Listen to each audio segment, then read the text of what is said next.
زبور نویس 119 زبور میں فرماتے ہیں،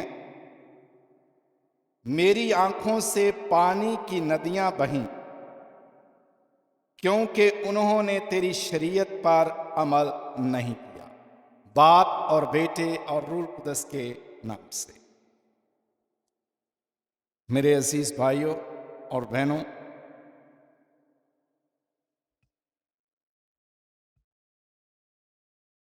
پاک کلام میں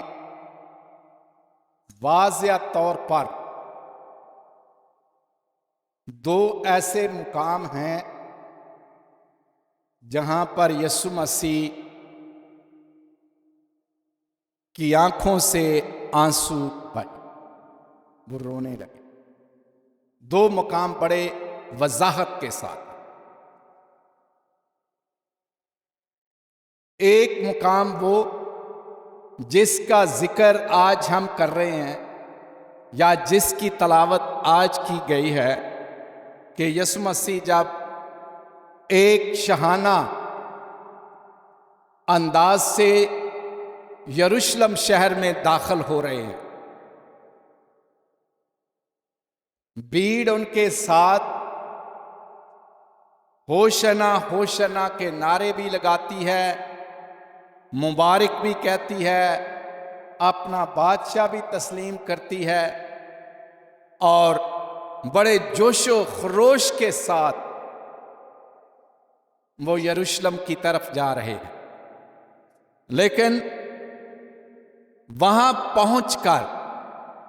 شہر کے نزدیک یسوع مسیح کے سامنے وہ سارا منظر جو چند سالوں کے بعد اس یروشلم شہر کے ساتھ ہونے والا واقعہ ہے، اس کے دل کو دہلا دیتا۔ اور یسوع مسیح ایک بڑے دکھ میں، ایک بڑی اذیت میں بڑی کھینچتے ہیں اپنے اندر، ان کا دل پیچ کھاتا ہے، ان کی روح بے چین ہوتی ہے جب وہ شہر کو دیکھتے ہیں۔ شہر یروشلم جسے قیمتی سے قیمتی پتھروں سے بنایا گیا، ہیکل کو بڑے خوبصورت انداز سے قیمتی لکڑی سے، قیمتی پتھروں سے نہ جانے کتنے کروڑوں روپیہ اس پر لگا ہوگا، اور اس ہیکل کو تعمیر کیا گیا، اس شہر کو تعمیر کیا گیا۔ مگر یسوع مسیح ایک آنے والی تصویر ان کے سامنے سے گزرتی ہے۔ وقت آنے والا کیا بتا رہا ہے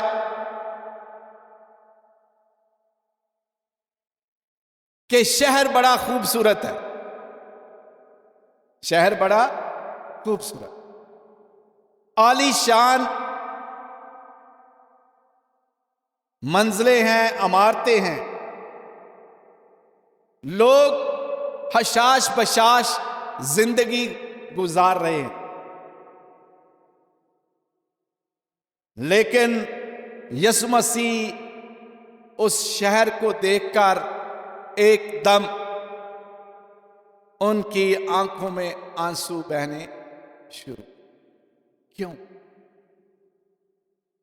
اور یسوع مسیح انہیں اس شہر کے بارے میں کہتے ہیں، کاش تو اس دن میں ان باتوں کو جانتا جو تیری سلامتی کی ہیں،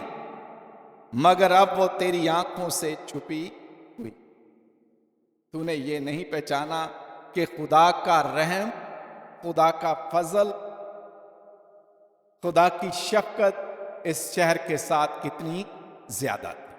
مگر تو ان چیزوں کو نہیں پہچانتا۔ گناہ نے تیری آنکھوں کو اندھا کر دیا، شریعت تیرے لبوں سے جاتی رہی ہے، خدا کے حکام تو ماننے سے انکاری ہوتا جا رہا ہے۔ تو نے نبیوں کو، پیغمبروں کو اور خدا کے بندوں کو قتل کیا، اور یہ میں دیکھ رہا ہوں کہ تیرے دن اچھے نہیں آ رہے، تیرے دن اچھے نہیں آ رہے، کیونکہ تجھ پر وہ دن آنے والے ہیں کہ تیرے دشمن تیرے چوگرد مورچہ باندھ کر تجھے گھیر لیں گے اور ہر طرف سے تنگ کریں گے، اور تجھ کو اور تیرے بچوں کو جو تجھ میں ہیں خاک میں ملا۔ یہ یسوع مسیح نظارہ دیکھ رہے ہیں۔ آپ تھوڑی دیر کے لیے امیجن کریں، شہر کو نہ کرے، اپنے گھر کو ہی کر لے، کہ جس گھر کو آپ کی آنکھوں کے سامنے آگ لگ جائے اور بجھنے نہ پائے، آپ کے گھر کا سارا ساز و سامان بھی اس میں ہو، یہاں تک کہ آپ کے بچے بھی اس گھر میں ہوں اور آگ لگ جائے، تو باہر کھڑے ہو کر آپ کس طرح روئیں گے اور چلائیں؟ آپ کو اپنے سامان پر بھی رونا آ رہا ہوگا، لیکن اس سے زیادہ آپ کو یہ رونا نظر آ رہا ہوگا کہ میری بیوی اندر ہے، میرے بچے اندر ہیں، میرا باپ اندر ہے، میری ماں اندر ہے، میرے بھائی اندر ہیں اور میری بہنیں اندر ہیں، اور میں اپنی آنکھوں کے سامنے گھر کو جلتا ہوا دیکھ رہا، اور آپ کیا کر سکیں؟ رو رو کے اپنا حال بے حال کر دیں، داڑے ماریں گے کہ کوئی آئے اور اس گھر کو بچائے، مگر وقت گزر چکا ہوگا۔ جس طرح یہاں لکھا ہے کہ جب تجھ پر سلامتی کے دن تھے تو تو نے ان سب باتوں کو بھلا دیا، اور آج تجھ پر یہ سارا کچھ آ رہا، اور ہم دیکھتے ہیں کہ یہی شہر شریعت کے مطابق ایک بہت بڑا شہر تھا، اسے پاک سرزمین کہا گیا، پاک شہر قرار دیا گیا، لیکن اس شہر میں جو بدکاری ہوئی، اس شہر میں جو حرام کاری ہوئی، اس شہر میں خدا سے جو دوری ہوئی، اس کی مثال بھی کہیں نہیں ملتی، اور خداوند یسوع مسیح کو اس شہر پر بہت رونا آیا، اور آج ہم دیکھتے ہیں خدا کے پاک کلام کے مطابق کہ جو یسوع نے کہا وہ سچ واقعہ ہوا۔ صرف یسوع نے یہ کہہ ہی نہیں دیا تھا کہ یہ ہوگا، لکھا ہے کہ تاریخ میں لکھا ہے کہ سن 70 میں یہ شہر رومیوں کے ہاتھوں تباہ و برباد ہو، رومی فوجوں نے اس شہر کو گھیرے میں لے لیا، اور جب گھیرے میں لے لیا تو اس پر جو بچھاڑ ہوئی، نہ انہوں نے بچے دیکھے، نہ عورتیں دیکھی، نہ مرد دیکھے، سب کو وہ قتل کرتے گئے، سب کو وہ قتل کرتے، اور شہر کو مسمار کر دیا، زمین کے ساتھ اس کو ملا دیا۔ ہیکل کا جس کا ذکر پاک کلام میں ہے کہ بڑی نفیس تھی، وہ ہیکل آج تک